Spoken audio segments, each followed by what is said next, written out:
Martes 1 de abril, mes en el que se cumple un año más del asesinato de Jorge Eliezer Gaitán y por supuesto también un año más del Bogotazo. Mes en que cumple años Gustavo Petro, 19 de abril. También es un mes en el que cumple años Carolina Corcho. Yo cumplo años el mismo día de Carolina Corcho y hasta mi hijo cumple años en este mes. Y de pronto también muchos de ustedes, ¿cómo no? Seguro que también cumple años en este mes. Si alguien está cumpliendo hoy años, pues felicitaciones. Happy birthday to you. Feliz día, feliz cumpleaños. Bueno, estamos completando 968 días del gobierno del cambio, del primer gobierno progresista y perteneciente al pueblo colombiano. Hoy estamos un pelín trasnochados. Nos dieron las tantas, pues ayer viendo ese consejo de ministros y haciendo la retransmisión, un consejo de ministros como siempre, bastante interesante. No lo pudieron callar, pero pues eso lo veremos ahora. Como siempre traigo un resumen de cosas muy importantes que se dijeron en ese consejo de ministros y aquí hacemos como una especie de paréntesis.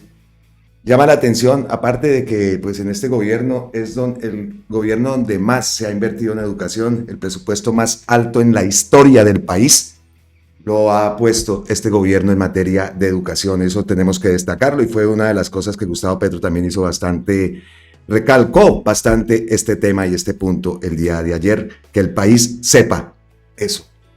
Pero también me llamó mucho la atención en este tema, en este Consejo de Ministros, y ya pues ha sido repetido en los consejos de ministros que hemos visto, esa traición, ¿no?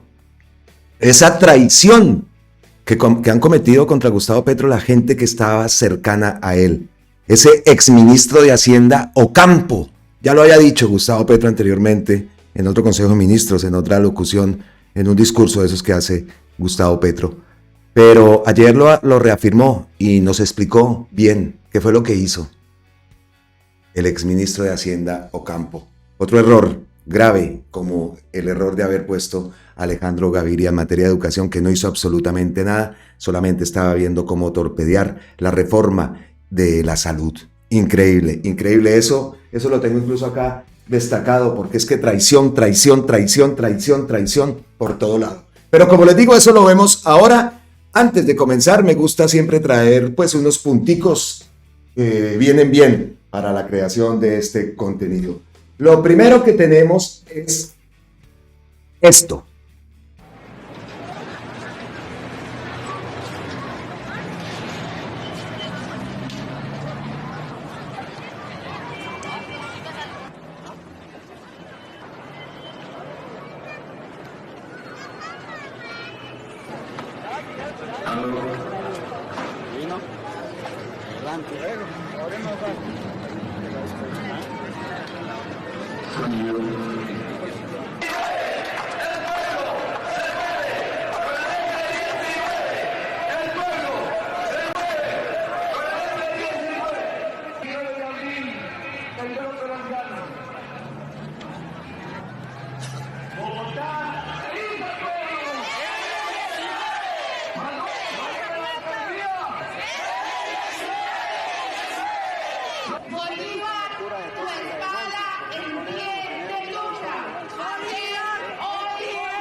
Año 1984.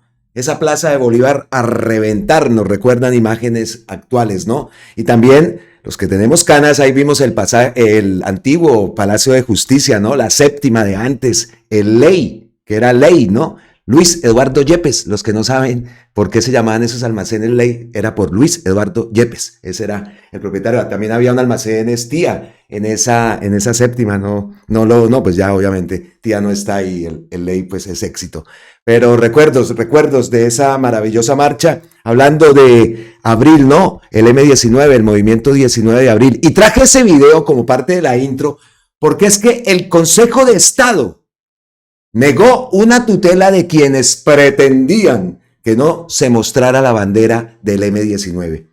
Insisto que la bandera del M19 es legal por acuerdo de paz de 1989 y que es parte de la historia de un partido político también legal, la Asociación Democrática M19, que cambió su nombre por Partido Verde. Aquí muestro un video de una manifestación legal del M19 en la Plaza de Bolívar en 1984. Ese video que acabamos de ver es apenas 14 años después del triunfo presidencial de la ANAPO, del general Gustavo Rojas Pinilla, a quien hicieron fraude en las elecciones del 19 de abril de 1970. Por eso surgió el M19. Entonces ahí tenemos otra vez el mes de abril, 19 de abril de 1970, el día en que surge el M19 o el día que hicieron fraude en las elecciones de ese 19. Como verán, el M19 nace legal, se clandestiniza ayudado por el movimiento Tupamaro del Uruguay y toma las armas en 1974 para tomarse el poder con el pueblo. Vuelve a legalizarse en 1984 con un proceso de paz que fracasa y vuelve a la guerra, y en 1989 abandona definitivamente las armas, gana las elecciones de la Asamblea Nacional Constituyente de 1990 con Antonio Navarro a la cabeza, después del asesinato de su comandante general y candidato presidencial, Carlos Pizarro. Ya no es con las armas, pero siempre con el pueblo. En 1991 derogamos la Constitución de 1886 y empezó la Constitución de 1991, que tratamos de volver realidad. Surgen varias preguntas de este video. ¿Por qué siempre movimos multitudes? ¿Por qué siempre nos quiso el pueblo desde el 19 de abril de 1970 hasta el día de hoy? Si ganamos las elecciones del 19 de abril de 1970 robadas y luego las elecciones del 9 de diciembre de 1990 a la Asamblea Nacional Constituyente y luego las dos vueltas de elecciones presidenciales del 2022, entonces somos parte de la historia de Colombia y tenemos una razón de existir como corriente histórica progresista. Derogamos la antidemocrática Constitución de 1886 contra la que nos levantamos en armas, igual que el general Rafael Uribe Uribe, y contra la que Gaitán alzó su puño y que reformó parcialmente el liberalismo de López Pumarejo antes de irse por amenaza de golpe de Estado. Uribe Uribe, López Pumarejo, la Revolución en Marcha, Gaitán, la ANAPO, la Constituyente de 1991 y su Constitución, y ahora mi presidencia, hacen parte del mismo hilo histórico, la lucha del progresismo por la democracia que siempre ha tenido pueblo y ha unido fuerzas. Queda una parte del liberalismo y una parte del socialconservatismo por fuera. Incoherentes con su historia, prefirieron el clientelismo y las mafias que el pueblo. Pero ahora hay juventudes y fuerzas sociales que se han hecho mayoría. Los rostros jóvenes de la gente de la Plaza de Bolívar en 1984 hoy saben, más viejos, que cumplimos. Los brazos en alto de Andrés Almarales y Gerardo Ardila, oradores en esa manifestación de 1984, recién salidos de la cárcel, muestran que el pueblo era el camino y que nos equivocamos volviendo a la guerra en 1985 ante el sabotaje del acuerdo de paz de 1984 y que la toma de Palacio fue graso error político y se llevó la vida del exparlamentario anapista Andrés Almarales, defensor de obreros y el mejor orador que he conocido, junto a Alfonso Jáquin, Samario Barranquillero, quien también murió allí, y muchos más, incluso los magistrados brillantes acribillados por un Estado que no quería hablar ni de paz ni de democracia. Se podrá criticar, claro, se podrá señalar muchos de los errores de un movimiento y sus hombres y mujeres que puso por primera vez en 1982 con su comandante general y fundador Jaime Bateman a hablar de paz a toda Colombia, paz, diálogo nacional y democracia. Ahora soy presidente de Colombia y comandante general de las Fuerzas Militares de la Constitución de 1991. Estamos bajo órdenes de la Constitución y del pueblo. Han pasado 55 años de elecciones, victorias, derrotas, armas y tregua, la paz y la democracia como empeño siempre. Por eso, convocar al pueblo a consulta cuando con torpeza inmensa acaban sus derechos hace parte de esta misma historia.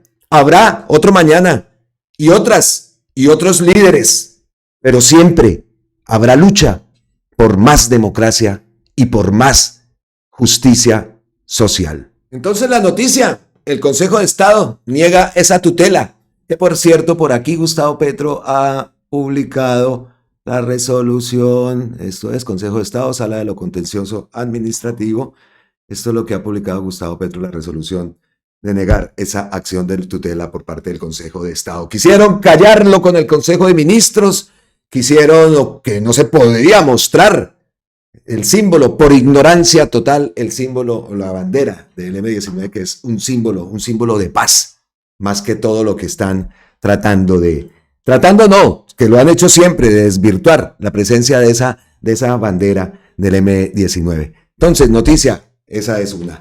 Segunda noticia que traigo, Zapateiro alias Ajúa, dice El Tiempo que renunció a su cargo como asesor de seguridad de la gobernación del Tolima. El excomandante del ejército había presentado su carta de renuncia a finales de febrero pasado. No sabemos si creer esto, ¿no? ¿Finales de febrero pasado o fue hace poco? Lo cierto es que ese general, Eduardo Zapateiro Ajúa, renuncia a su cargo. El Tiempo publica esto, pero como siempre, ¿no? Entonces las noticias toca estar registrado y pues obviamente no lo vamos a hacer. General Zapateiro, la gobernadora del Tolima, aquí la vemos a la doña. El general Zapateiro por acá dejó de ser asesor de seguridad de la gobernación del Tolima. Esa es otra noticia que también teníamos como parte, al principio, sí, como parte de la intro del video. Y lo otro es el senador Iván Cepeda con su resumen de la audiencia. He de decir que ayer, ustedes que estaban, o los que estaban viendo la transmisión, sea aquí o sea en otros canales, en otros medios, al principio, a la llegada de ese testigo, ese era, ¿cómo es que se llamaba? Mármol Torregrosa. Era oficial de policía, lo vimos ayer.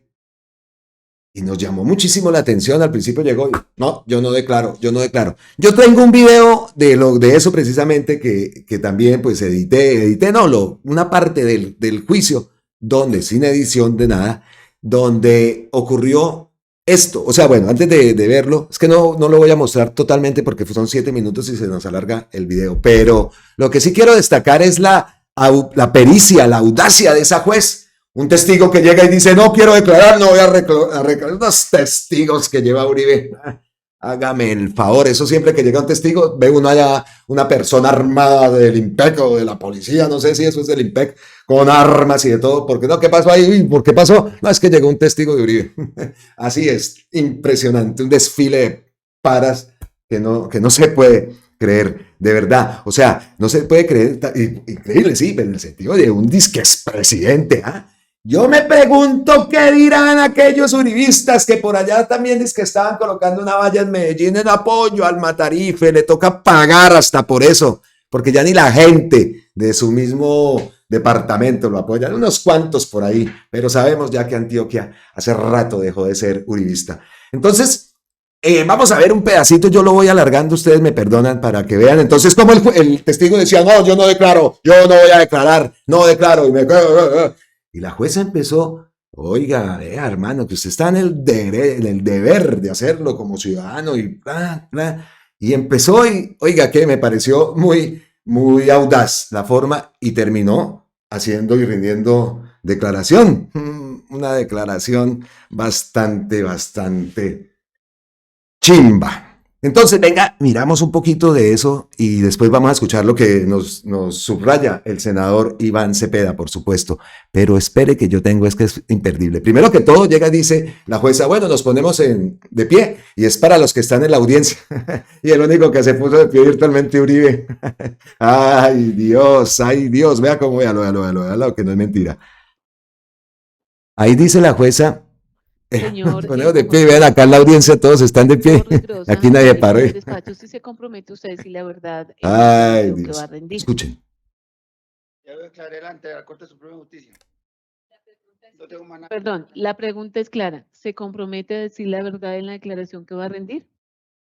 No voy a declarar más nada, doctora. Sí, ya dije la verdad. Respóndame y ya le voy a explicar qué es lo que pasa, señor Malmo. ¿Se compromete a decir la verdad en la declaración que va a rendir? Señora. Mire, Uribe parado todavía. Señor, siéntese, señor. Señor Bueno. Elmo José Mármol Torregosa, indíquele al despacho si usted tiene algún grado de parentesco, bien sea de afinidad o consanguinidad, con el señor Álvaro Uribe Vélez. Doctora, le estoy diciendo que no voy a decir nada. No tengo ningún parentesco con el doctor Álvaro Uribe Vélez. Pero ya yo no voy a declarar más nada. Bueno, señor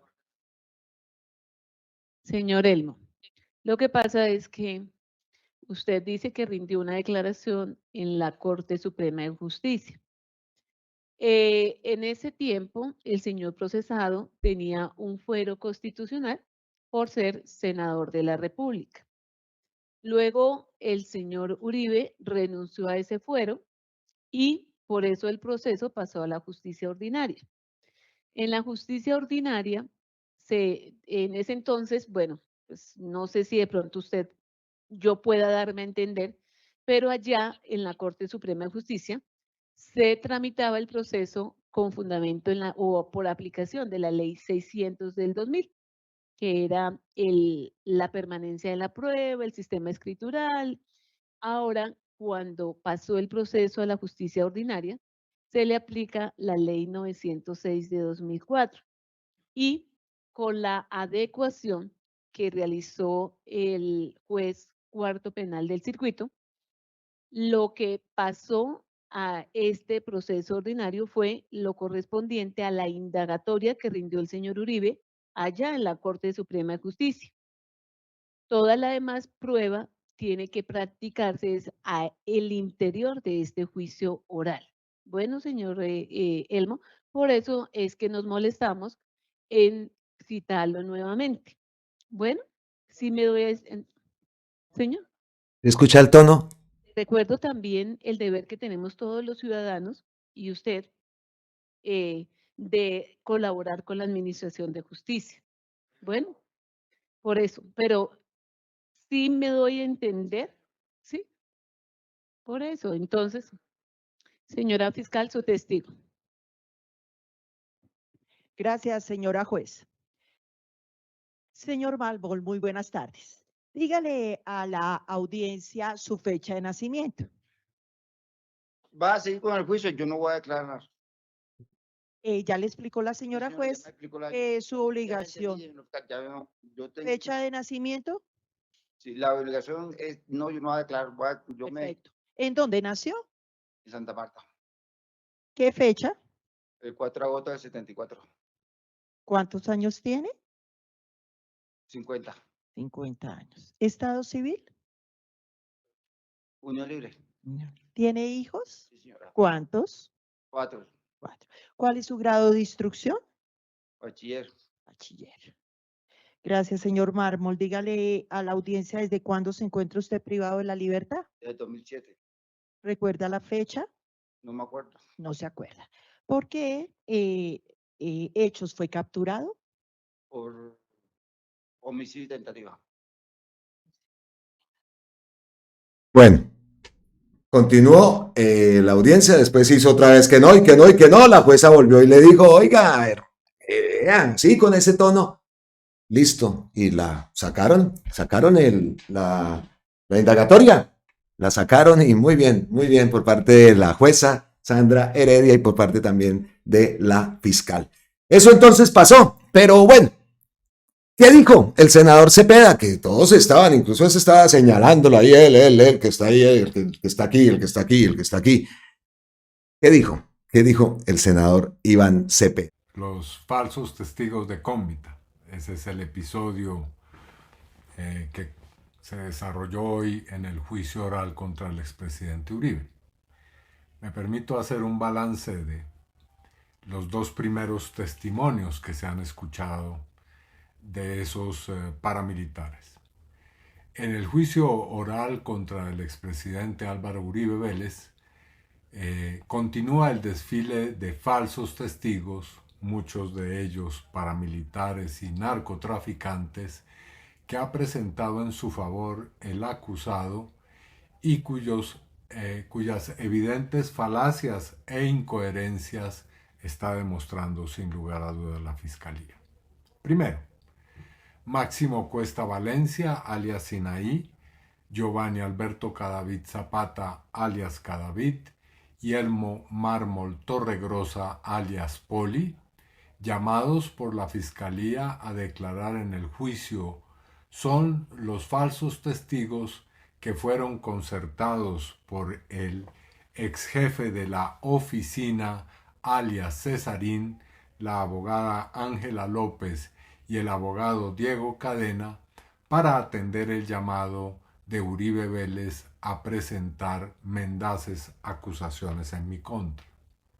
Segundo, tanto en el auto inhibitorio dictado a mi favor en 2018 por la Corte Suprema, como en el auto en que esta misma instancia penal definió la situación jurídica de Uribe Vélez, la Corte Suprema compulsó copias contra los 3 paramilitares, quienes están siendo actualmente investigados, así como contra Diego Cadena, que como se sabe actualmente afronta juicio oral por haber presuntamente participado en los delitos de falso testimonio y fraude procesal. 3.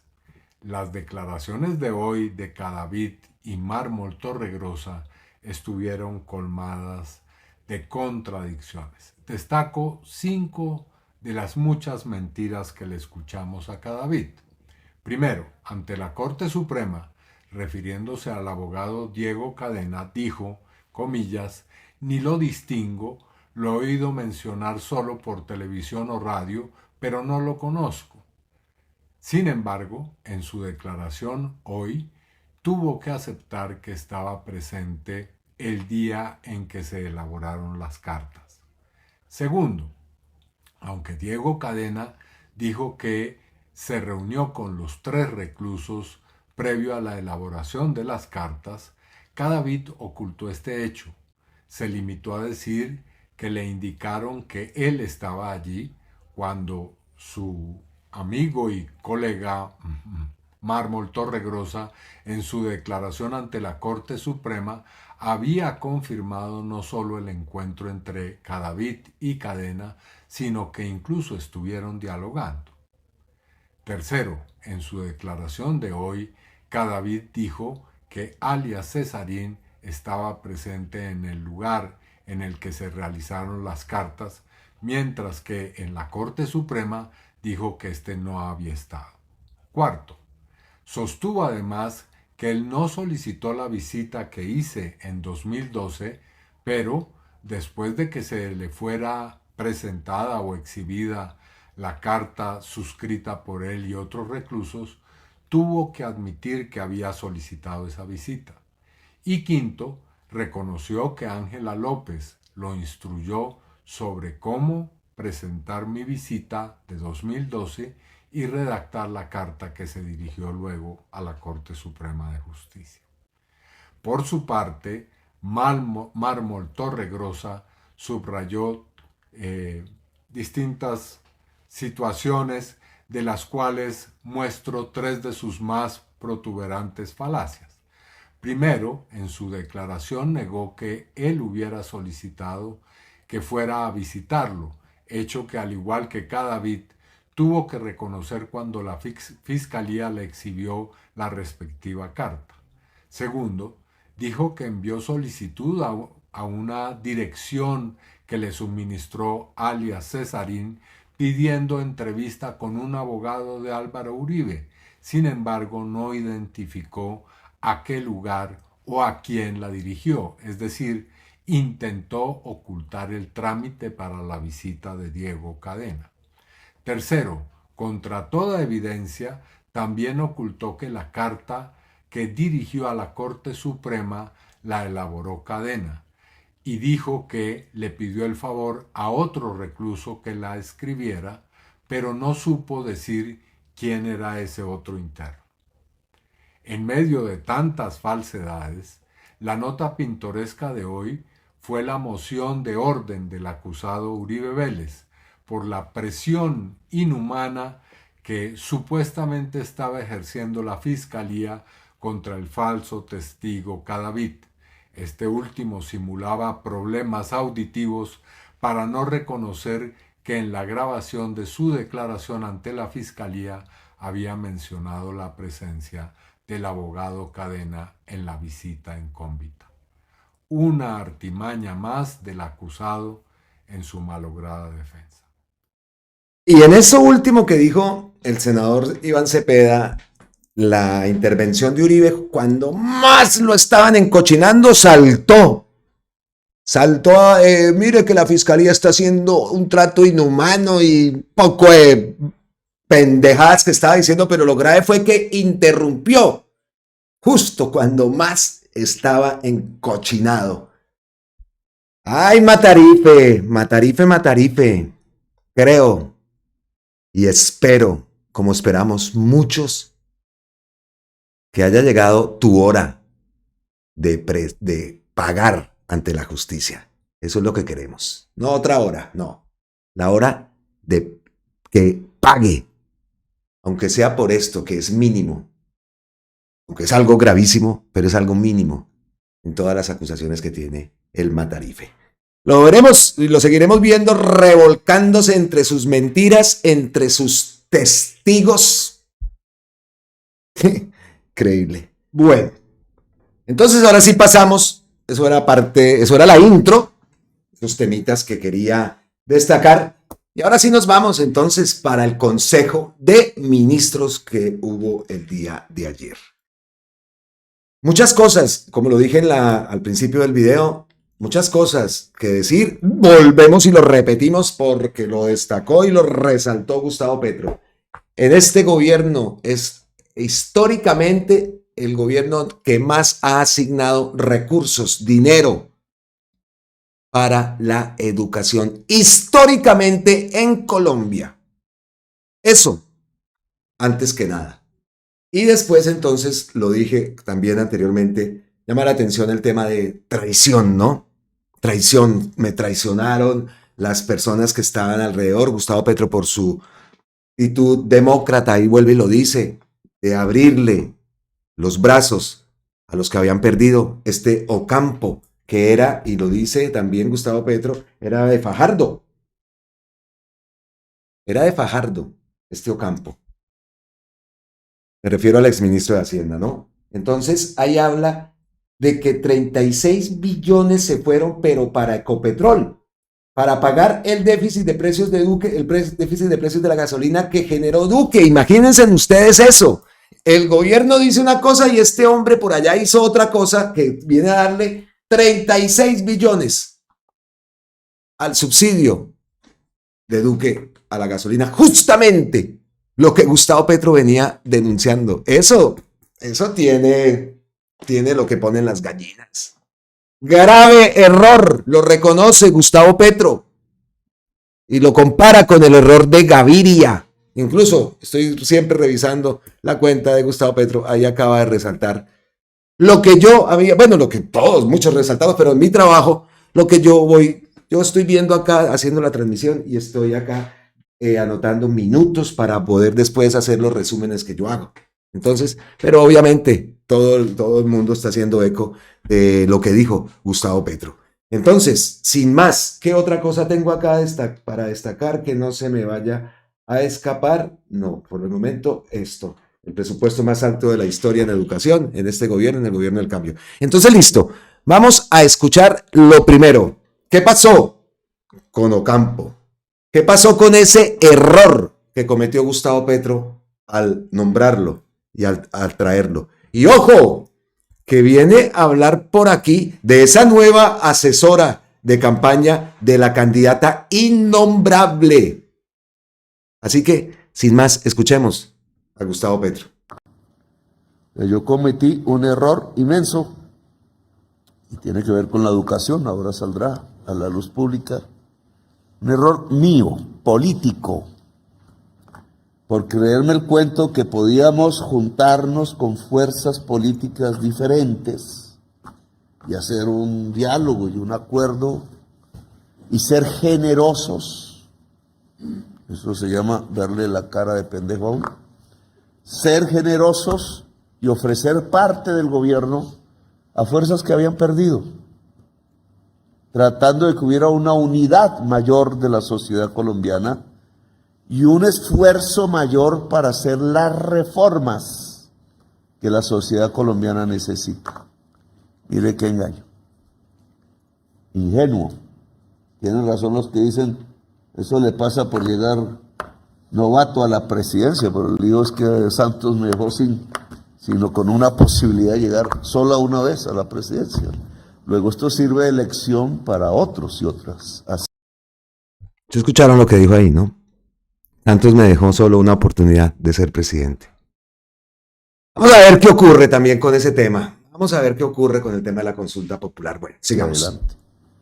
Nosotros metimos al señor Ocampo, prestigioso economista colombiano, varios cargos internacionales, ministro de Hacienda en tiempos anteriores. Metimos al señor Alejandro Gaviria, ellos estaban con Fajardo, Benetti sabe más. Alejandro Gaviria era candidato presidencial del mal llamado centro, pues eso se parece como el centro democrático, yo diría que está más a la derecha del centro democrático.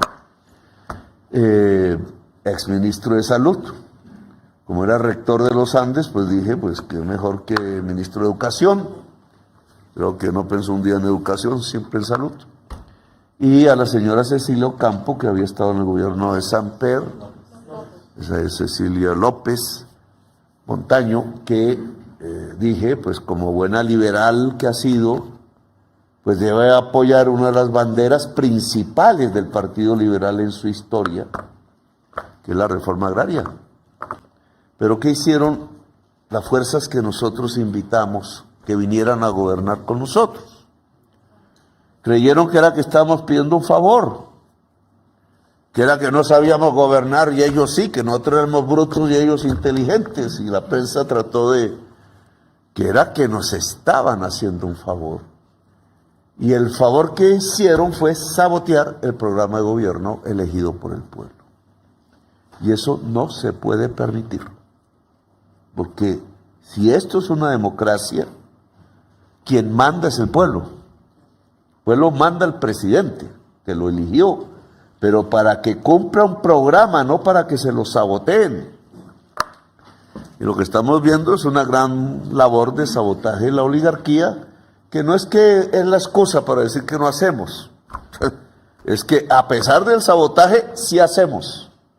Y eso es lo que tiene que aprender el gabinete, no asustarse, porque lo primero que hacen es asustar. Te mando la procuradora, te amenazo con una denuncia. Y lo segundo es, no solo no dejarse asustar, sino hacer lo que dice el programa. No hubo otra agenda. En el 2023 hubo otra agenda gobernando, y no con nuestra autorización. Entonces, ¿qué pasó? No es que no hayamos recaudado, es que en el 2023, por un decreto ministerial, ministro de Hacienda, del Ministerio de Hacienda, se anticiparon los impuestos del 2024. Entonces se le dijeron a los empresarios, no solamente pague lo que tiene que pagar en el 2023, sino pague un porcentaje, ahí le decían cuánto, de lo que tiene que pagar en el 2024. Ah, pues en el 2023 entonces aparece en una barra de esas así altísima y el 2024 una más baja, porque parte de lo que había que ingresar en el 24 ingresó fue en el 23. ¿Para qué? Dice uno. Primero, un contrasentido económico, porque al poner más impuestos en el 23, pues estancamos la economía, 0,7% de crecimiento del PIB. Innecesariamente. Uno diría, craso error económico. Pero adicionalmente, ¿en qué se gastó esa plata? Y si ustedes analizan, no lo dice la prensa, 36 billones con B larga de pesos, o sea, la mitad del presupuesto de educación, si medimos la cifra, una cifra como la mitad del presupuesto total de educación, que es el presupuesto más grande del presupuesto nacional, por ministerios, se fue para pagarle a Ecopetrol el déficit de precios que generó Duque, al no subir el galón de gasolina y diésel en la medida que en pesos estaba subiendo, porque tuvo un descalabro de devaluación del peso colombiano por sobreendeudar a Colombia, y esto ayudó, y pasamos de 3.000 a 4.000 pesos, algo así, ustedes tienen las cifras. Pues claro, una gasolina importada en dólares, vendida en pesos en Colombia, pues vale más, y él no subió el precio por susto. Ese huequito que dejó Duque es de 70 y pico billones de pesos. O sea, casi todo el presupuesto de educación de un año, de los más altos de este año, pero entregado como un déficit de Ecopetrol real, porque Ecopetrol compra la gasolina del exterior y la vende en pesos. Le dejó este hueco así de grande, ese mismo, de 75 billones, pero al ministro de Hacienda se le ocurrió que se podía pagar prácticamente de un totazo en el año 2023. Y desplazó, para eso hizo el anticipo, más dinero del que se había presupuestado en el 23, para trasladarlo en 36 billones de pesos a Ecopetrol, para pagar el diferencial de precios. Problema 1, en las cuentas nacionales no aparece el tal FEPEC, que es el Fondo para Combustibles de Estabilización del Precio de los Combustibles, no aparece. Entonces, esos 36 billones ni siquiera movieron la agujita del déficit fiscal de Colombia, que lo hubiéramos disminuido sustancialmente si se hubiera contado ese hueco en el gobierno de Duque, pero lo escondieron. Ojo, ministro, con la trampa. Aquí toca ir con los ojos abiertos y no dormir. Entonces, claro, Duque no mete el déficit que él mismo creó del precio de la gasolina. Los señores de las cuatro puertas muy felices porque no les subía la gasolina en pesos, mientras Ecopetrol estaba pagando cada vez con más dinero. Y nosotros, al pagar, nos ocurren varios problemas fundamentales. Uno, no bajamos el déficit, y resulta que realmente sí lo bajamos. Solo que no habían puesto esta deuda en las cuentas de Duque. Yo quiero que quede, ministro de Hacienda, esta deuda en las cuentas, para que se sepa. O sea, cuando usted vaya a entregar los informes a las calificadoras y al FMI, porque ahora nos toca responderle al FMI, porque también Duque nos endeudó con el FMI en un crédito pagadero a 3 años, como en una tarjeta de crédito. 5.000 millones de dólares tenemos que pagar en 3 años. Un tramposo, esa es la verdad, porque entre la gasolina y el del FMI, pues ya estamos ahorcados. No sé si era que sabían que íbamos a llegar a la presidencia, hay quienes dicen que sí. Y nosotros hicimos un gran esfuerzo en el 2023, pero mal hecho. ¿Y por qué mal hecho? porque eso fue tenerle miedo a los que son como Milei, a la señora esa que es la mamá de la señora miembro de la Junta Directiva del Banco de la República, que ahora es asesora de una de las candidatas de la derecha extrema, que tienen ese tipo de ideología, ¿no? Pero miren las trampas que hacen. Entonces, miedo, entonces hay que bajar el déficit fiscal a como dé lugar, pero hicieron lo contrario que este gobierno electo popularmente había dicho. Uno, nosotros dijimos que no había subsidio a los combustibles fósiles. Y apenas el ministro de Hacienda del año 2023 giró un chequecito en efectivo por 36 billones de pesos a Ecopetrol, ahí generó el déficit, el subsidio a la gasolina. Lo contrario de lo que el pueblo nos ordenó. Porque el déficit lo hizo Duque, eso no hay que quitarle, el hueco lo armó Duque. Pero nosotros habíamos dicho que se pague subiendo la gasolina. Sí, que nos va a masacrar la clase media y que somos los peores presidentes. Sí, pero es que los pobres no deben pagar lo que ellos necesitan para una reforma agraria, para abrir más universidades y colegios, para abrir los puestos de salud, etcétera. Sacrificar ese dinero para pagarle la gasolina a los señores dueños de camionetas 4 puertas. Oiga, qué injusticia tan berraca la que se cometió trasladando ese dinero. De los pobres subsidiando a los ricos. Todo lo contrario a lo que ordena la Constitución. Y del presupuesto que debería ir a financiar energías limpias y todo esto que hemos hablado de la descarbonización y la reforma agraria, trasladaron el dinero a la economía fósil, lo contrario a lo que dice Petro a nivel internacional, es decir, a apoyar la economía del petróleo y del carbón. Ambas cosas contrarias al programa de gobierno. ¿Por qué? ¿Por qué? Esto es lo importante de esos consejos de ministros. A mí en lo personal, y sé que a ustedes también, pues nos gusta muchísimo verlos y que se siga presentando esta actividad para que la gente sepa. Entonces, error que asume Gustavo Petro, 2 de Fajardo, José Antonio Ocampo, Alejandro Gaviria, exministro de Hacienda y exministro de Educación respectivamente. ¿Cómo la ven, no? 36 billones. Hemos dicho y recalcado, Gustavo Petro también lo hizo ayer, en este gobierno es donde más en la historia de Colombia se ha asignado recursos para la educación. Pues más o menos la mitad de ese presupuesto, 36 billones, pues se fue para pagarle a Ecopetrol el déficit de precios que generó Iván Duque al no subir el galón de la gasolina y del diésel. Tuvo un descalabro de evaluación del peso colombiano por sobreendeudar al país. Lo acabamos de escuchar del propio Gustavo Petro. Eso es muy importante que el país lo sepa. ¿Qué es mirar el espejo retrovisor? No, en este sentido no es hablar con el espejo retrovisor. Eso se tiene que saber, eso se tiene que decir.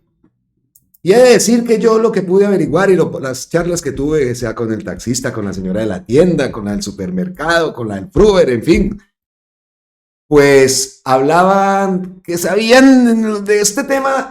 El pueblo sabe, bueno, el pueblo nosotros sabemos, pero esa parte que todavía sigue y le cree a esa gente, pues ese tema, uno que otro me dijo que sí que sabía de eso. De los que estaban en contra de Gustavo Petro, uno que otro me dijo que sí, que sabía que eso había ocurrido en el gobierno de Iván Duque. Entonces, importantísimo eso, importantísimo esto. Y ojo, que también nombra a Cecilia López, que no se nos olvide, que también la nombró. Y miren cómo salió todo esto. ¿Le vieron cara de pendejo? Dice, una lección sobre los que realmente apuestan por el cambio, eso lo dice Tatán Orrego, y que también debemos tener en cuenta esto para todo lo que nos viene, ¿no? Vea, tres de una, que en un principio decíamos, oiga, bien, ¿no? Pues que participen, y eso se trata, ¿no? Todos juntos transformando un país. Y vea esta manada de ¿cómo se les dice?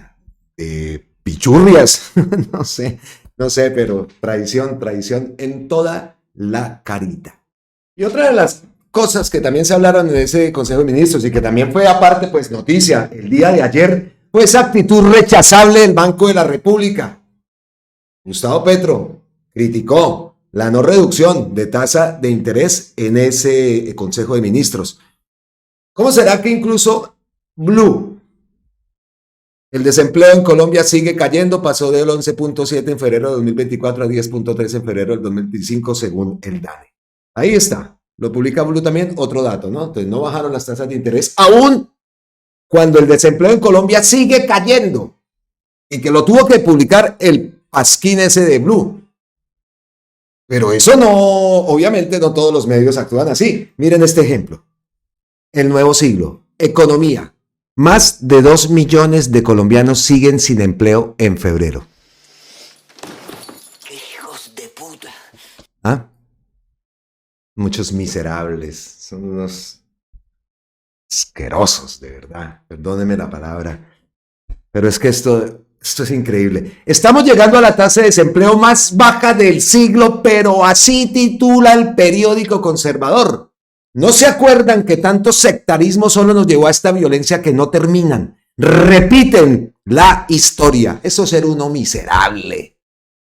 Eso es ser uno miserable. Y me puse a comparar España con Colombia en cuántas personas hay más desempleo aquí. Hay más personas desempleadas aquí en España que en Colombia. Increíble, increíble. Asquerosos, definitivamente. El nuevo siglo. ¿Ah? ¿Ah? Esto. Pero bueno, y aún así, y con todo esto, obviamente el Banco de la República, Junta Directiva uribista, mientras cae profundamente el desempleo laboral y aumenta rápidamente la ocupación laboral, la Junta Directiva del Banco de la República, por razones exclusivamente políticas, busca contener el crecimiento económico, o sea, el Banco de la República, obstaculizando que el país crezca. Hasta eso está enfrentando este gobierno. Increíble. Sí. Es como que aquí el Banco de España, que escuchan los vecinos acá que me preguntan, oiga, Colombia, que el Banco de España se oponga a que España crezca. ¿Eso dónde se ha visto? Solo por razones políticas. Increíble. Y ojo, otra vez, en la Junta Directiva uribista, que lo dice Gustavo Petro en ese Consejo de Ministros, y que todos ya sabemos. ¿Cuánto lleva este gobierno con buenos datos en cuanto a desempleo? ¿Cuánto lleva lambiéndoles para que por favor bajen las tasas de interés para que el país crezca económicamente? No, porque es Petro. Porque es Petro. No buscan frenar la inflación que el mes pasado se mantuvo estancada por el brote de especulación del gas domiciliario impulsado artificialmente por esos mismos. Es rechazable la actitud del Banco de la República, que podría despegar el crecimiento y aumentar aún más el empleo y la prosperidad de la sociedad colombiana. Otra pregunta, ¿o no se ve al Banco de la República? En las cifras de empleo crecimos de febrero del año pasado a casi 1 millón de puestos de trabajo. La tasa de desocupación disminuyó significativamente casi 1.4 puntos para llegar al 10.3, que es menor al 11.7 del febrero de hace un año. Tenemos la tasa de desocupación nacional más baja para un febrero desde 2017. La tasa global de participación, que es el total de personas que quieren trabajar, creció 56.4 de hace un año a 58 este año. 58%, pero aún creciendo la tasa global de participación, creció mucho más la ocupación laboral y pasamos a 64.7% cuando hace un año era de 63.8, casi 4 puntos. El gobierno va bien en su política económica, pero el uribismo trata de detener el éxito económico. Ya lo vemos, rodeado de paracos que son sus testigos. Y que eso es lo que impide ese personaje y los que le lamben a ese personaje. Porque es que se da uno cuenta cómo le lamben, cómo ese Granados, el doctor.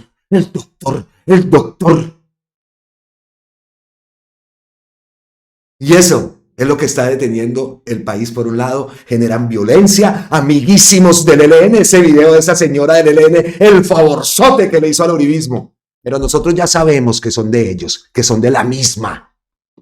Ya lo sabemos. Y entonces, por el otro lado, entonces la Corte Constitucional, la Corte Suprema, uribistas aquí, uribistas acá, estos por aquí, el centro también dice que, y mire lo que denuncia Gustavo Petro, en toda la cara, ¿qué tal eso? Este es mucho miserable, ese exministro Campo. El gobierno hablando de ese tema, incluso en campaña del déficit de la gasolina, del subsidio, que no subieron el precio de la gasolina, en fin, yo me vine para acá y todavía el precio de la gasolina costaba lo mismo. Y se dice, y se proclama, se le dice al pueblo que eso pasa, y llega este y le entrega 36 billones. No, pero ¿qué estamos haciendo? Vean esto. Hasta la hija de la asesora de la posible campaña electoral presidencial de la extrema derecha busca detener este gobierno. Sin ningún argumento técnico, usando su puesto en la junta directiva del Banco de la República. No me joda. Esto es gravísimo. Esto es gravísimo. Pero la acción no es exclusiva del uribismo. Ojo. Y no nos haría tanto daño si no fuese porque ocurrieron otras cosas que la prensa no dice. La situación difícil de las finanzas públicas no se debe a la economía, que va muy bien. No se debe al recorte a la mitad de la reforma tributaria que aprobamos en el Congreso, ni a la falta de la ley de financiación que saboteó el Congreso. El problema fue antes, y no es una caída del recaudo, que en realidad no existe. Se debe a unas medidas tomadas en el año 2023 desastrosas y no informadas al presidente.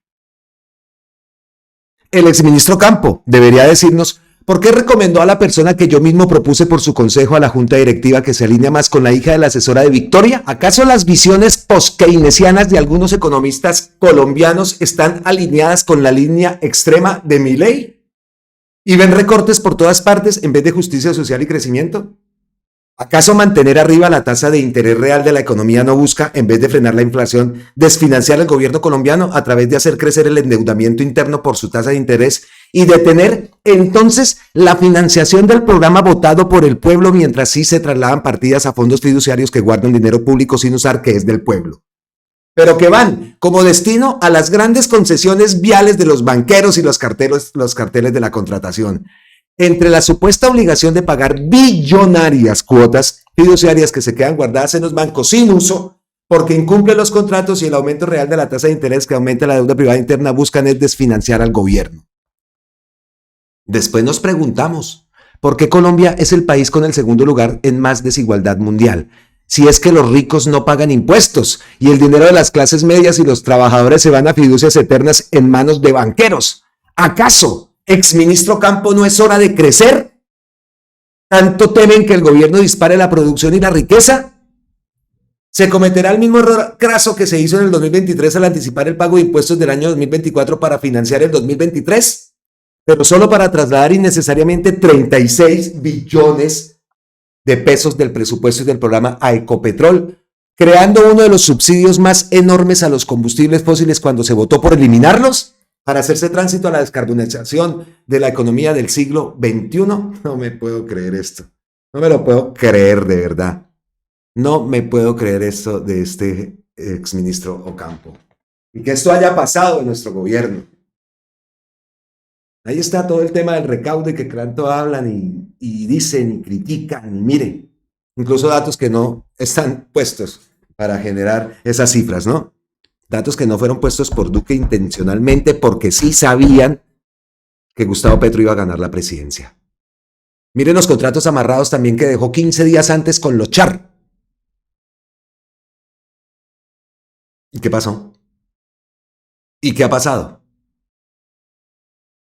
Porque es que el gobierno, por intermedio del ministro de Hacienda, sugirió reducir la tasa de interés de referencia. El Banco de la República decidió mantener la cifra.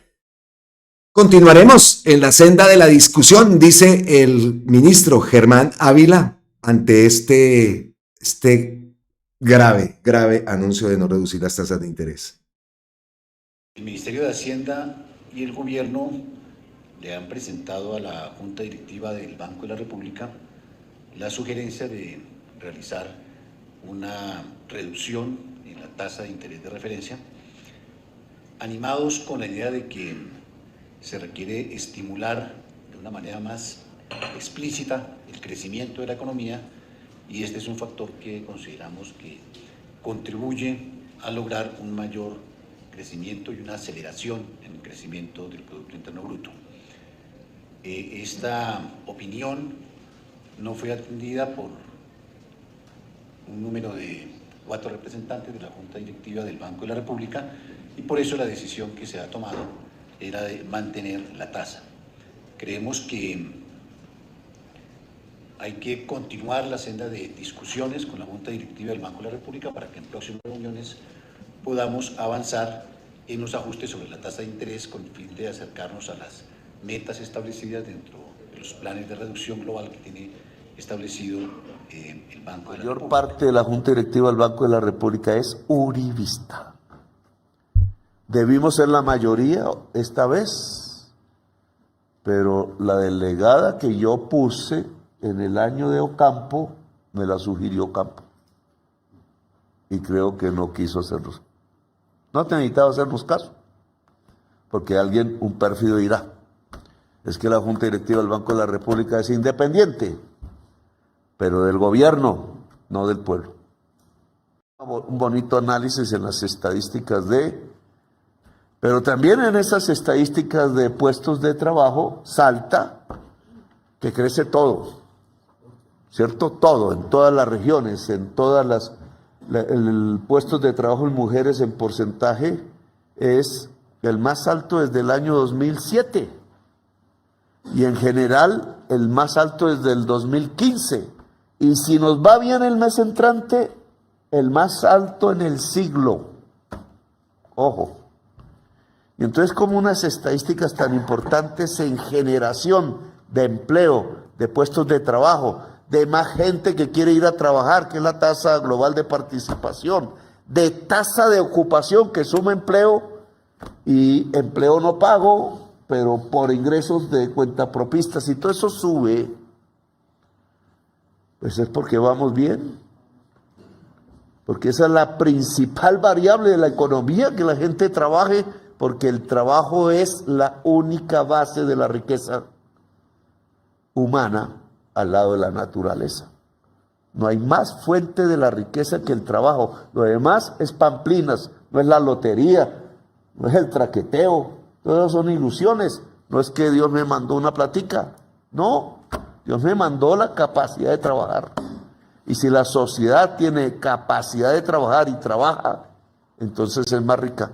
Mira lo que hizo la Junta Directiva del Banco de la República. Como respuesta, cuando hay una sentencia de la Corte Constitucional que le ordena a la Junta Directiva del Banco de la República que tiene que articular su objetivo de cuidar la estabilidad de precios, la inflación, con el crecimiento económico y la creación de puestos de trabajo.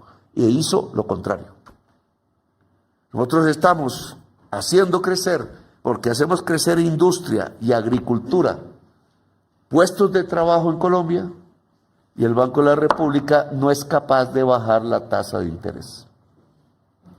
La tasa de interés real ha crecido en Colombia, o la mantiene constante, y está en positivo y por arriba. Paradigmas, como lo dice el ministro de Hacienda, ¿no? Ruptura de paradigmas. Entonces, incremento del salario mínimo no ha producido ninguna caída en el empleo.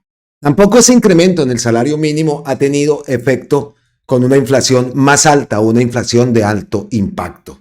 Continúa cayendo la tasa de desempleo y en cambio el Banco de la República no quiere bajar las tasas de interés. Increíble, increíble esto. Todo esto nos hace pensar cómo transformamos, cómo realidad transformamos nuestro país. Nos hace pensar en la consulta popular y por supuesto que nos hace pensar en esa asamblea constituyente. Y respecto a eso, me vengo para cuarto de hora. La consulta popular constituyente. Miren ese artículo. Escrito por, esto es en cuarto de hora, Horacio Duque.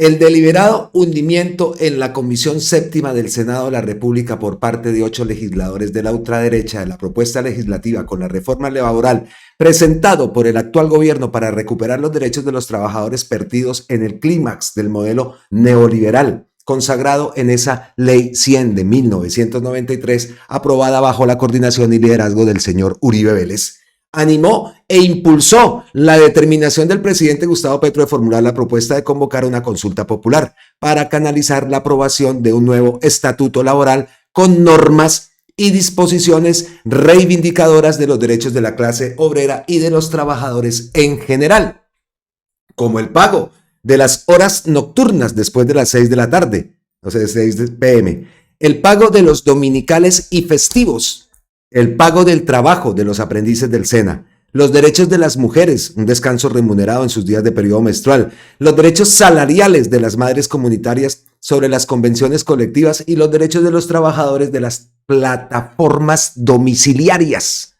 la regulación de los contratos de prestación de servicios para impedir los atropellos de la patronal, en fin, para restablecer la dignidad y el pago justo del trabajo que los dueños del capital han pretendido abaratar hasta el punto de hacerlo en la práctica un modo de esclavización.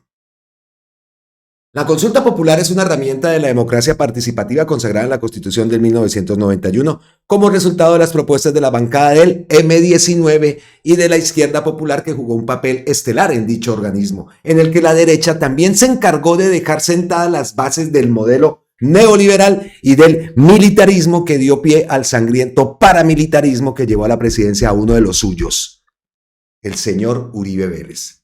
En efecto, el artículo 2 de la Constitución Política señala como finalidad esencial del Estado la de facilitar la participación de todos en las decisiones que nos afectan y en la vida económica, política, administrativa y cultural de la nación. Los mecanismos de participación popular están relacionados en el artículo 103, el voto, el plebiscito, el referendo, la consulta popular, el cabildo abierto, la inicia legislativa y revocatoria del mandato. El artículo 104 se refiere a la consulta popular así: el presidente de la República, con la firma de todos los ministros y previo concepto favorable del Senado de la República, podrá consultar al pueblo decisiones de trascendencia nacional. La decisión del pueblo será obligatoria. Está previsto el control automático de la Corte Constitucional sobre su convocatoria y realización. Conviene precisar que la facultad para convocar una consulta popular nacional es exclusiva del presidente de la República. Es una consulta previa a una decisión que piensa adoptar para obtener el respaldo mayoritario de la ciudadanía. El Senado, que es órgano legislativo no ejecutivo, no tiene esa atribución. La única competencia que ostenta es la de dar su concepto sobre la conveniencia política, la oportunidad de hacer esta consulta en los mismos términos que la formule el presidente, no en los que considere el Senado. Hay que tener en cuenta que la consulta puede ser objeto de demanda por vicios de procedimiento en su convocatoria o realización, así como la ley expedida en cumplimiento de lo decidido por la ciudadanía. La ruta de la consulta popular, de manera concreta, la consulta popular debe agotar una ruta muy precisa en los siguientes pasos. Primero, el presidente con sus ministros debe elaborar y emitir por vía de un decreto un llamado al Congreso de la República para la consulta popular, que debe incluir un documento explicando y justificando su solicitud con la fecha propuesta para esa consulta, que deberá llevarse a cabo en un plazo no mayor a 3 meses tras la decisión del Congreso. 2. La decisión final sobre la convocatoria recaerá en el Senado, que dará un sí o un no a la convocatoria sin poder modificar el cuestionario formulado por la Presidencia de la República. Ojo con esos datos. El llamado debe ser avalado por la plenaria del Senado en 20 días, con 10 días de posible prórroga, o sea, 30. Se necesita sacar la mitad más uno de los votos de la plenaria para que se lleven a cabo las votaciones, es decir, 53 votos. Una vez se tenga el aval del Senado, se notifica a la organización electoral con el fin que durante el término de 4 meses el Consejo Nacional Electoral y la Registraduría dispongan lo correspondiente para realizarla.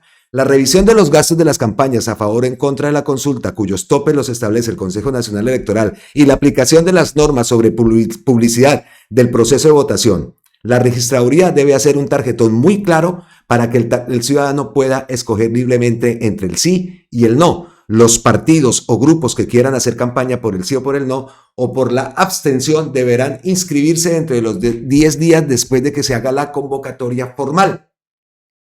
La ley establece que en la consulta popular se debe llevar al pueblo a una pregunta de carácter general sobre un asunto de trascendencia nacional.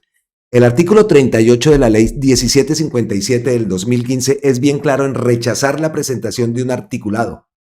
Se trata de llevar una propuesta que la ciudadanía acoja para que entonces, dentro de los parámetros de la misma, el Congreso legisle al respecto. A través de la consulta no pueden expedirse normas jurídicas, lo que saldrían serían mandatos para el Congreso. Las preguntas deben ser claras y sobre un tema específico. No pueden lanzarse en bloque y no pueden tampoco inducir con el encabezado a una respuesta. Si hay una consulta con 5 preguntas, tiene que haber una posibilidad para que cada pregunta sea votada separadamente. La pregunta que se le haga al pueblo tiene que ser neutral, descriptiva. Cuarto, se requiere una participación de 1/3 del censo electoral, ya que sobrepasa a los 40 millones de votantes y la propuesta debe ser aprobada por una mayoría del 50 más 1 de los sufragios válidos. Quiere decir que la consulta popular deben ir a las urnas 13.654.457 ciudadanos, de los cuales al menos 6.827.229 deben votar afirmativamente en cada pregunta para que esa sea aprobada. Si eso sucede, entonces se entiende que el pueblo ha tomado una decisión. Posteriormente puede haber un control constitucional por parte de la Corte Constitucional que no es automático, sino que requiere demanda ciudadana. Quinto, 2 meses después de la propuesta deberá hacerse efectiva mediante leyes que apruebe el Congreso dentro del mismo periodo de sesiones y a más tardar durante el periodo siguiente. Si vencido este plazo el Congreso no lo hace, le corresponde al presidente expedirlas mediante decreto con fuerza de ley. El único control que hay sobre el ejercicio de esta potestad presidencial hasta este momento es el control político del Senado. No hay control de constitucionalidad previo. Eso quiere decir que la Corte no se puede pronunciar antes de que se produzca la votación popular sobre vicios de procedimiento en la convocatoria y realización de la consulta popular. Otro dato importante. Todo indica que el más importante obstáculo que se avisora es el de la aprobación de la consulta por parte del Senado de la República. Lo hemos hablado aquí también, ¿no? Al que se le va a presentar en las próximas 2 semanas, 1 y 2 de abril, el correspondiente cuestionario con las siguientes preguntas. ¿Está usted de acuerdo con la eliminación de los contratos de prestación de servicios? Sí. ¿Está usted de acuerdo con los contratos a término indefinido? ¿Está usted de acuerdo con un contrato formal para los aprendices del SENA? ¿Está usted de acuerdo con las licencias temporales sin que se afecte el salario cuando se trate de dolores menstruales? ¿Está usted de acuerdo con acabar con la tercerización laboral para favorecer la estabilidad laboral? ¿Está usted de acuerdo con el aumento de la licencia de paternidad de 2 a 12 semanas? ¿Está de acuerdo con establecer regulaciones para los trabajadores de plataformas digitales con el fin de garantizar más derechos laborales? ¿Está de acuerdo con que la jornada nocturna comience a partir de las 6 de la tarde? ¿Está de acuerdo con que se pague el 100% de los domingos y festivos? Como se puede observar, los interrogantes están enfocados en varios de los puntos de la reforma laboral que hundió la ultraderecha en el Senado, específicamente el recargo del 100% de los días festivos y dominicales, además del aumento de la licencia de paternidad de 2 a 12 semanas. También incluye preguntas relacionadas con las plataformas digitales, licencias temporales, tercerización laboral, entre otras. La presidencia estudia la posibilidad de realizar una consulta virtual con el fin de que los colombianos elaboren una pregunta que sería incluida en la consulta. En los anteriores términos, camina a la convocatoria de la consulta popular anunciada por el presidente Petro para desempantanar el juego político y recobrar el curso de la transición política en una dinámica constituyente planteada desde la convocatoria del proceso constituyente en Cali en marzo del 2024, que a mi juicio se ha sostenido en distintas formas durante los últimos 20 meses. La consulta popular hay que asumirla en una dinámica de creación y productividad política que proyecte los procesos de transformación radical de la sociedad en función de la paz y la justicia social y ambiental. La productividad política de la consulta popular se debe reflejar en la configuración de nuevos actores sociales y en la resignificación de las narrativas políticas con capacidad de interpelar a los sectores sociales en sus diversas manifestaciones y demandas por los derechos humanos fundamentales. Qué bueno, Bueno, el artículo, esta columna, la consulta popular constituyente, escrita por Horacio Duque para Cuarto de Hora, todos los créditos para él. Ya he leído varias de las columnas de Horacio y es la primera que traemos aquí a Colombia con C, porque la verdad son muy buenas. Y bueno, aquí nos explica y nos enseña más cositas, punticos, detallitos que nos animan, ¿no? A ver qué pasa. Seguimos en modo consulta popular. Un dato, ¿no? 2 semanas de abril, la segunda semana de abril. Entonces vamos a ver qué ocurre precisamente en este mes que acabamos de comenzar. Bueno, vamos llegando, ya casi llegando a las ñapitas. Esto no lo voy a considerar ñapita, no. Esto es un tema bastante delicado. Pasamos a otro tema. Dijo Gustavo Petro, posteó Gustavo Petro el día de ayer, averigüemos quién promociona en X esta campaña de calumnia y denunciémosla. El post lo eliminaron, pero por supuesto siempre hay personas que rescatan los posts. Y vean esto, Alejo Toro dice, alerta, estas publicaciones en contra de Gustavo Bolívar, director del DPS, están en X con pago de pauta. Pago de pauta. ¿Y por qué se sabe? Mire, es que vamos a ver la primera, ya la están viendo ahí, ¿no? Miranda Wickens, vean aquí, ven ustedes ahí en amarillito, anuncio. No sabía a dónde llevaría toda esta situación y mire la mentirota, el escándalo que sacudió Colombia. Vean a Bolívar con gente del IMPEC y miren el montaje tan chimbo que hicieron, ¿no? Pero mucha gente se cree eso y mire, ¿qué pasó después? De youtube.com. Miren esto. Acá dicen entonces, no puedo creer que esto sea cierto, has oído esta noticia, otro anuncio, escándalo sensacional en Colombia, el Banco de la República está. Esas dos imágenes las ha publicado Alejo Toro, que las ha rescatado. Fiscalía Colombia, Policía Colombia, importante investigar a estos responsables. Ahí están uno de los links y nos vamos a ver y obviamente la página no existe. Pero algo se puede hacer, algún rastro seguramente han dejado. Dice Gustavo Bolívar, como no pueden encontrar un solo acto de corrupción en mi vida, están atacando duro mi reputación con fake news. De la mano de Dios, por supuesto que sí. Preparado para lo que venga. Vean igual, vean la misma línea, ¿no? Viri Blanco, no puedo creer que esto haya sucedido. Y así como lo ponen con esos textos, anuncio, vea, creado, pago. Aquí vemos acá, ¿has leído las noticias recientes? Y anuncio. No sabía que la cámara seguía grabando, ¿será el fin de su carrera? Ven qué hijos de la grandísima, ¿eh? Increíble. ¿Qué más dice acá, por ejemplo, Marianini Echeverri? ¿Será que no se dan cuenta del ridículo que están haciendo? Creando cuentas, pagándoles verificación y publicidad para publicar pendejadas contra Gustavo Bolívar, quien lidera alguna de las encuestas de las presidenciales. Si esto no es estar asustados. ¿Están asustados? Por eso el título también. ¿Están asustados? Pero ojo, que de eso algo les queda. Y no falta por ahí algún loco. Hay que tener mucho cuidado con todo esto. Que sí, nosotros pues sabemos todos los que nos movemos en todo este tema, y ustedes también, por supuesto, es que no hace falta ser pues el duro para darse cuenta del montaje tan chimbo que hay en miren el parado, o sea, la forma, la posición del cuerpo, en fin, pero no falta, como decimos, no falta el que se cree esto, ¿no? Y ojo, ¿no? Como dice Marianini también, y obviamente todos pensaban, oiga, justo cuando salen las encuestas chimbas esas que ellos publican, encuestas que no tenían, es que no solo fue Carolina Corcho, tampoco pusieron a Carlos Caicedo, por ahí no había Caicedo, ni a varios, a más candidatos que hay, pero bueno, hasta Quintero por ahí también lanzó su campaña a la presidencial, ¿no? Ahí lo vimos.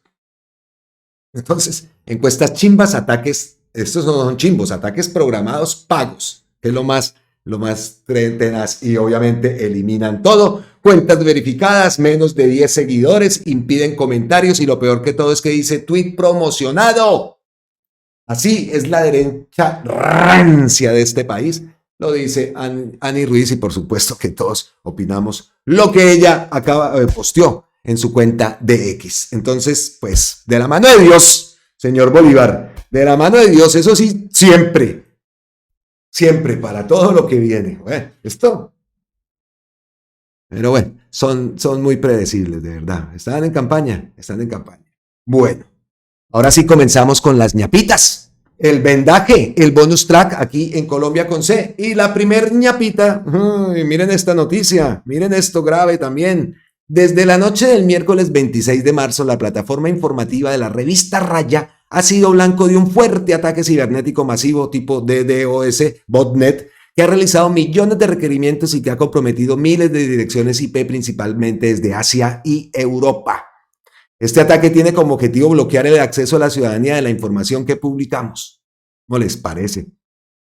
Es importante señalar que ese mismo miércoles en la mañana publicamos la investigación Empresa de familia de Daniel Noboa, presidente de Ecuador, involucrada en el tráfico de polvo blanco a Europa.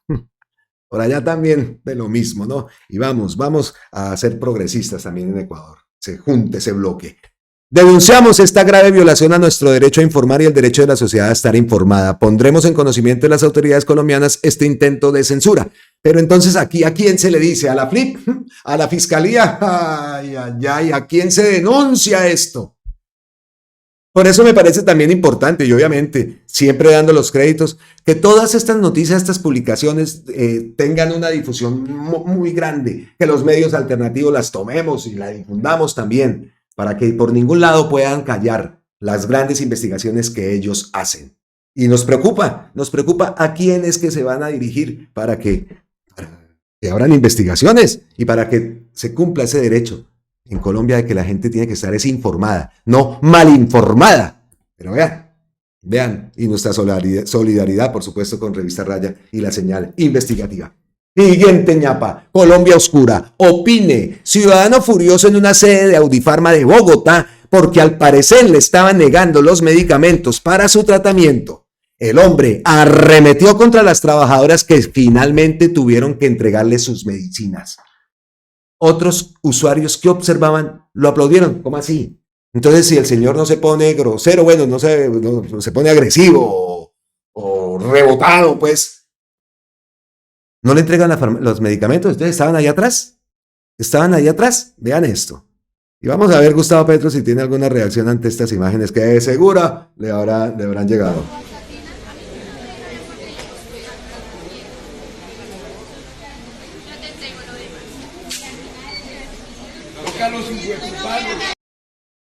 Si se dan cuenta, el señor tiene la manguera esta de oxígeno. O sea, imagínense esto. Imagínense esto.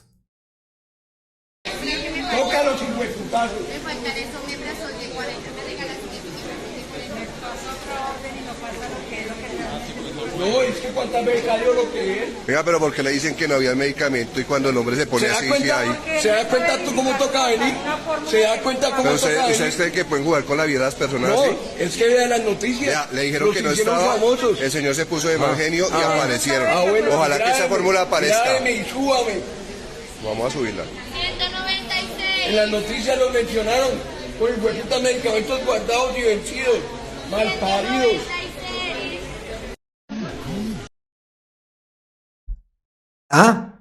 Grábeme, dice el señor, grábeme y súbame. Miren el aparato para respirar. Bueno, no sé, pero sí es para algo de esto, ¿no? Vea, increíble, el señor enfermo. Y esas alebrestadas, pues obviamente también hacen daño a su condición física, a su condición de enfermedad. Increíble, increíble. Y lo más triste es que, vea, gracias a Dios está la persona que está grabándolos y que lo ha subido, me imagino que será pues también de Colombia Oscura, pero triste, ¿no? Vea ¿qué hay más? Sin oxígeno. Si quiere voy a ti sin oxígeno acá de la copia. Venga, hay un papel, el otro allá me lo acá. Ya. Ay, qué disculpas maricas. Dice ahí que apareció otra vez el medicamento. Apareció el medicamento.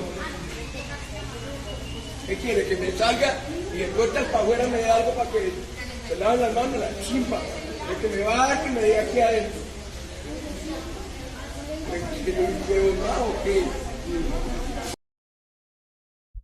Imágenes como estas, toda la vida.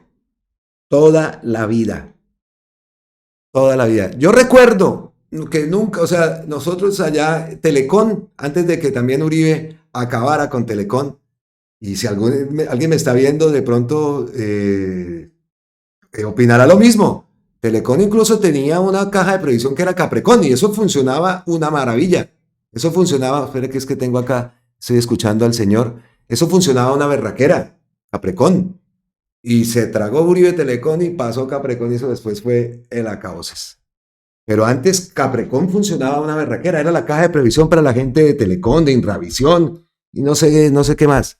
Pero era maravilloso. Yo recuerdo allá eso es en la Avenida El Dorado con 68 al frente del Greco, en Bogotá, una clínica, unas instalaciones grandísimas y yo me acuerdo de niño, incluso en pediatría habían caballitos y me acuerdo de todo eso porque era como rico ir al médico porque ibas a esa sede de Caprecon que era tan bonita y todo funcionaba perfecto, nos colocaban los aparatos y todo eso muy bien. Y vea, bien se acabó todo eso después de que Uribe acabó con Telecom. Increíble, increíble. Pero eso que acabamos de ver, eso ha sido de toda la vida. Impresionante. Y gracias a Dios que existen los medios, gracias a Dios que siguen las redes y yo me encargo también aquí de poner todo esto y divulgarlo porque eso debe tener visibilidad. Eso por allá en otros medios no lo pasan. Listo, más ñapi. Miren esta ñapa que publica la concejala Donka Atanasova Lakimova. La calle 8 Sur amanece completamente inundada tras los aguaceros del fin de semana en la ciudad de Bogotá. Ven allá la inundación, efectivamente. ¿Qué más dice? La empresa Metro Bogotá responde que los desagües están programados para el segundo semestre. Es decir, intervinieron las zonas sin garantizar drenaje y ahora las lluvias inundan las calles por falta de evacuación pluvial inmediata. Otra muestra de la improvisación y la ingeniería deficiente con la que avanzan proyectos clave para la ciudad sin pensar en la gente ni en los efectos de su mala planificación. El colmo. Y miren este video entonces, a ver. Bueno, esto es lo que se ve sobre la calle Octava Sur. La inundación que se está ocasionando, está cayendo tremendo aguacero y cae agua de todo lado. De las columnas, allá está todo inundado, el agua se nos está subiendo acá al andén. Esta es de la parte de la octava con 29 bis. Increíble. Y por allá vimos también unas imágenes, ¿no? Eso publicando, ¿no? Inauguramos unos puentes, creo que es en la 127. Y los puentes, pero la imagen está alta, ¿no? Cuando miras hacia abajo, las típicas chambonadas que por allá vi también por la 100 con autopista, era eso. Hace poco no estaban inaugurando los tales deprimidos y todo ese tema. Chambonadas. Y haces tú, entonces miran acá arriba y oh, qué bonito, todo bien pavimentado, las barandas y tal, y se van a mirar por debajo. Ahí está, los chambones y lo guarros que son, como dicen acá en España, guarros, es lo que son para todo. Es que de verdad. Mañapitas, aquí con la incautación de 0.6 toneladas de polvo blanco en el puerto de Buenaventura descubrimos una nueva ruta. El polvo blanco salió de un puerto ecuatoriano, pasó en escala intermedia al puerto de Buenaventura e iba posiblemente para China. El uso del puerto de Buenaventura para exportar polvo blanco y entrar contrabando proveniente del este asiático muestra la necesidad imperiosa de hacer un acuerdo policial entre China y Colombia. Ahora que están como ven a las relaciones con China, pues vea, ahí tienen el logo de YouTube. Uy, ¿qué? ¿Cómo nos van a curtir a la plataforma? ¡Hala! Increíble. Sí, ya tienen el logo de YouTube. Joder, no estaba sonando la música, no, porque por ahí me suena música esa y uy, el copyright. Hola, ven. Oiga, vean esta ñapa que esto sí no tiene nada. Espere, no, pongámoslo al final. Primero esta. María José Pizarro Rodríguez, queda claro, Vicky Dávila, una ficha del uribismo que pasa de independiente o que posa de independiente. Lo único que puede ofrecer es el regreso al pasado. Es que que la mayoría de los colombianos no quieren volver a vivir jamás. Pilas con Fajardo. Que nos desviamos hacia esto y pilas con Fajardo. Alicia Arango será estratega política de Vicky Dávila en su campaña. Pilas con Fajardo. Y ahora sí, despido el video. Bueno, espere, no, veamos esto y ya me voy a mirarla. Es que vean, increíble, ¿eh? Los chinos, vean el chino y me imagino que competencia también para Tesla, ¿no? Vean esta imagen, qué berraquera, como cuando uno llega de afán, digamos, a un centro comercial o algo y uy. Eso fue lo que dijo mi esposa ayer cuando vio la imagen. Oiga, cuando uno llega de afán y sale uno corriendo y vean esto, miren esta berraquera.